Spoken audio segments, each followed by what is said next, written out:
Alors Thibaut, 24 points ont été abordés durant cette séance de rentrée. On va peut-être pas tous les aborder, mais tu vas nous en résumer quelques-uns. Oui, et je commencerai par le point 18 où il s'agit de la protection fonctionnelle du maire. Et pour que vous compreniez pourquoi ce point était à l'ordre du jour, je vais vous expliquer le contexte.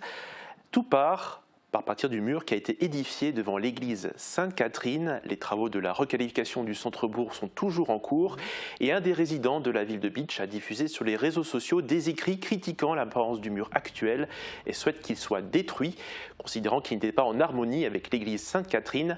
Ce qui a été remis en cause, c'est aussi la hauteur du mur. Alors des échanges ont eu lieu entre lui et le maire Benoît Kieffer.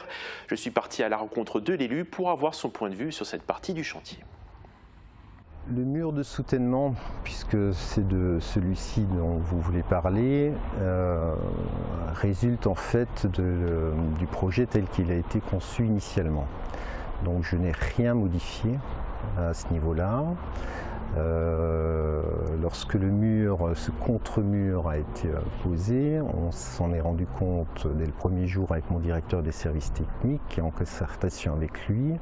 J'ai pris la décision de ne pas combler de béton le dernier mètre de ce mur pour qu'on puisse travailler. C'est un élément qui, aujourd'hui il faut le dire aussi, qui est un élément d'un plan d'aménagement, d'une opération d'aménagement, mais il faut voir l'opération de requalification dans son ensemble, dans sa globalité et dans son entièreté. Alors certes, je peux comprendre que depuis le bas de la rue Foch, on a ce mur qui est un peu lisse, qui est un peu raide, mais il était prévu dès le début qu'il y ait des plaques de grès qui soient posées contre ce mur et on va travailler sur la hauteur. Je l'avais dit d'ailleurs très rapidement, on va écrêter ce mur, on va travailler et mettre soit un élément à garde-corps métallique ou alors garder une partie en pierre. Donc aujourd'hui on est en train de travailler sur des graphiques et sur les perspectives. Donc le maire a procédé à des modifications par rapport au projet de l'ancien maire de Bitche. Le maire m'a ensuite donné son avis sur les critiques qu'il a reçues.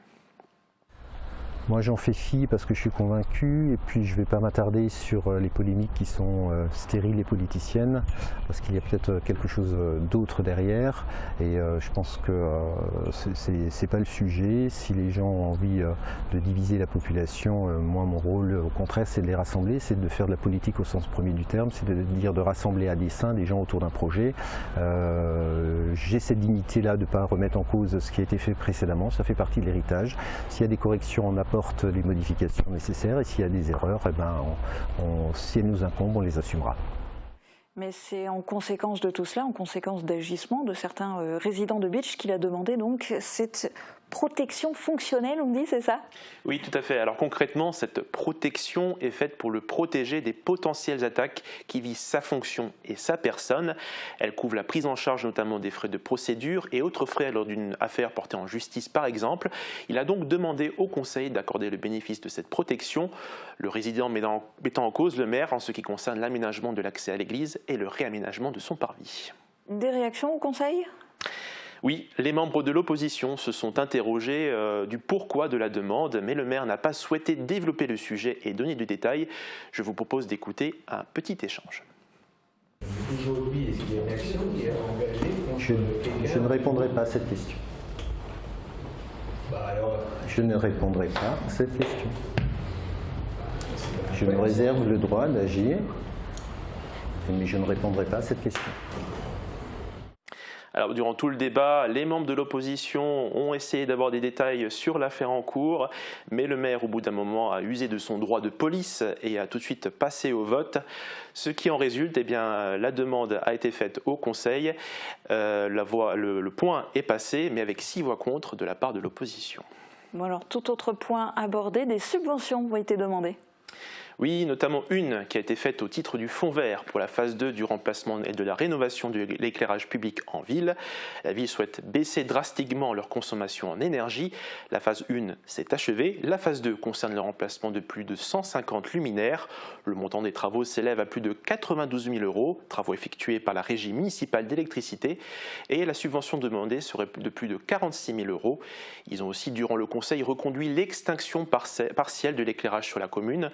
Ils avaient réussi à obtenir l'an passé une réduction de 50% sur la facture, réduction de l'éclairage de minuit à 5 h du matin. Et une autre demande a aussi été faite, mais ça c'est des travaux qui sont effectués chaque année sur la dévégétalisation des maçonneries de la citadelle de Bitche. Ce qui est demandé, c'est une aide de l'État, de la part de la DRAC, de plus de 12 000 € pour un montant total des travaux d'environ 30 000 €. Et on enchaîne maintenant avec le périscolaire.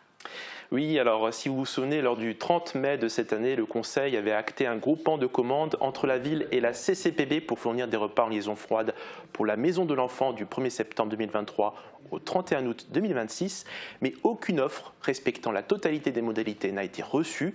Suite à cela, la CCPB a demandé à mettre fin au groupement de commandes et que chaque collectivité lance une consultation en fonction de ses propres besoins. La ville lance donc une nouvelle offre. Pour à partir du mois de septembre, la ville assurera via un prestataire la période de transition. Il faut savoir qu'à l'intérieur de la Maison de l'Enfant, 2 structures sont gérées par la CCPB d'une part et la ville de l'autre. La ville, ça concerne le multi-accueil Les Bitchounes. Et on finit cette chronique avec 2 gros projets concernant le réseau de chauffage.